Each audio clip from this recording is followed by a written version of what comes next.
Mutual fund and ETF सुनने में तो सेम लगते हैं लेकिन काम अलग अलग करते हैं। चलिए जानते हैं कैसे। ईटीएफ की फुल फॉर्म है एक्सचेंज ट्रेडेड फंड, यानी कि एक्सचेंज पे ट्रेड करे जाते हैं, यानी कि स्टॉक एक्सचेंज पे ये ट्रेड करे जाते हैं। स्टॉक एक्सचेंज पे आप जैसे शेयर्स को बाय शेयर करते हैं वैसे ईटीएफ को बाय शेयर कर सकते हैं। ईटीएफ का प्राइस बिल्कुल शेयर की तरह मार्केट आवर्स में फ्लक्चुएट करता रहता है। जैसे शेयर्स का प्राइस ऊपर नीचे होता रहता है वैसे ईटीएफ का प्राइस भी ऊपर नीचे होता रहता है मार्केट आवर्स में। मार्केट आवर्स यानी कि 9:15 AM से लेके 3:30 PM तक। म्यूचुअल फंड एंड ईटीएफ दोनों ही फंड होते हैं।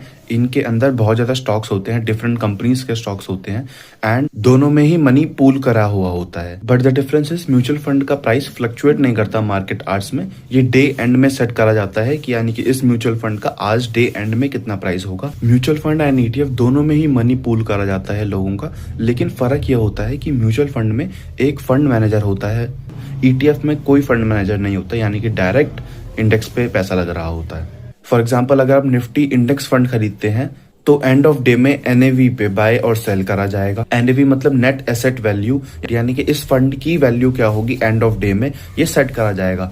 ना कि शेयर्स की तरह ये प्राइस फ्लक्चुएट नहीं होता म्यूचुअल फंड का। So these were the difference between ETF and mutual fund.